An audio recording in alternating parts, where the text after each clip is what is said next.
Hey, what's up guys? It's Brando with Brando Sports World here, and today we're doing team number 38 of my top 50 college football teams of the 2023 football season. Today's team is the Pittsburgh Panthers out of the ACC Conference. Their head coach is Pat Narduzzi. Now, he's a longtime assistant coach over at Michigan State, but this was actually his very first head coaching job, and I would say overall he's done a really good job. He's had a 60% winning percentage, but the best part about it is the most recent seasons where he's found the most success. In 2022, he was 9-4 overall with a 5-3 conference record, and they just came off a really big Sun Bowl win against UCLA, 37-35. So they're carrying over something good heading into the offseason. Their offense this last year was ranked 45th overall, and their defense was also ranked 51st overall. So in other words, this is a very well-balanced team with a well-balanced head coach that knows what he's doing.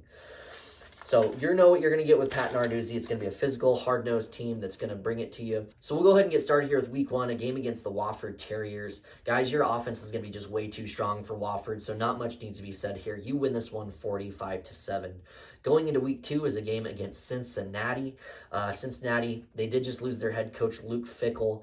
He went to Wisconsin, so you guys might not, or Cincinnati might not be the same team as they were last year, as you would imagine. But I still think that they bring enough to the table and have enough talent on that roster still to give you guys problems. And this is going to be an early loss here, 28-27. Now, that is the type of game that could be flip-flop, but I have you just losing that one by a point. Week three, a game against West Virginia.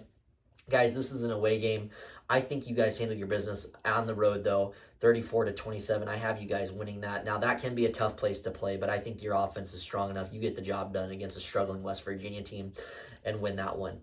Week four, a game against North Carolina. The Tar Heels have decently high expectations. They bring fifth-year senior quarterback Drake May and a decent offensive line that comes along with him. Guys, I think you have an opportunity to win this game. You guys have a decently strong offense and a well-rounded defense to get the job done. And I have you guys winning this one 31-28. And I think that is the signature win of the season so far.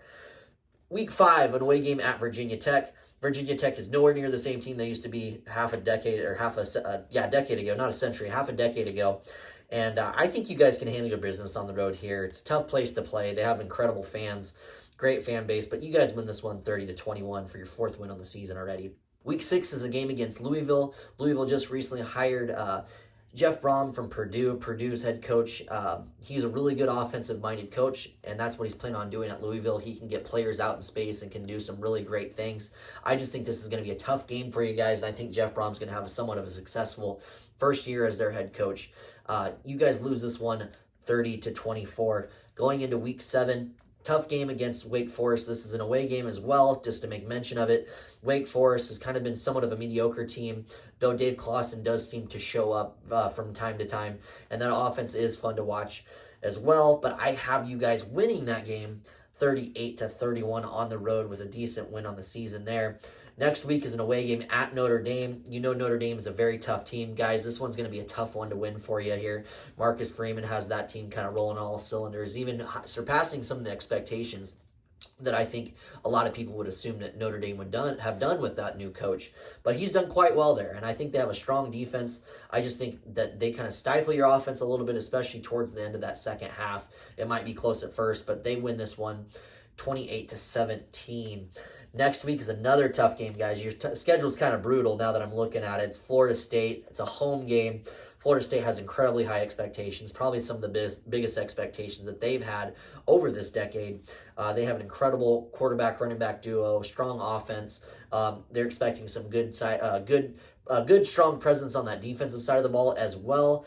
I think this is going to be a tough game for you, and I unfortunately have you losing this one 30-21 as well. Next week is, from my understanding, a neutral site game against Syracuse in the Bronx. I like the head coach over at Syracuse, but they just recently lost their defensive coordinator, who has an incredible 3-3-5 defense. And they had won against Minnesota too, which is a great win for them towards the end of that season. But yeah, guys, I just think that they have lost too much. I think with that loss of their defensive coordinator, I just don't think they're going to be the same team. I think you guys win this one 28-20. Next week, game against Boston College. I don't think this one's going to be too hard for you, to be honest with you. Boston College, I would have to double-check the preseason rankings of the ACC, but I would assume that they're probably towards the bottom end of that barrel. I think you handle your business, so it doesn't necessarily matter. You win 34-17. Now, your last game of the season is the away game at Duke. Duke has done some really good things over the last year or so. They have a new head coach in Mike Elko, doing some great things, like I said. Offensively, they're expected to do some good things. I think their defense is still kind of coming along, but they do have some talent back there. This is going to be a tough game for you. I think that this will be kind of a toss-up. I just think Duke has a little bit of a better trajectory with their new spurt in the program with Mike Elko as the head coach. And I think this being an away game gives them the slight edge. You guys lose this last game 27-24. End of the season, you win. Your record is 7-5.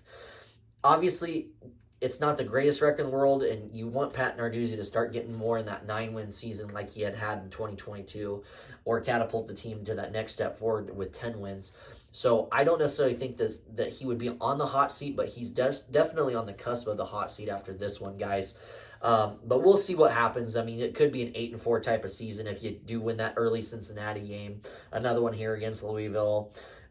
Duke also. So this, to be honest with you, this could be a 10-2 team, or it could be as low as a 6-6 team if things really go south. But we'll have to wait and see what happens, guys. I got you at 7-5. So anyways, thank you guys so very much for tuning in.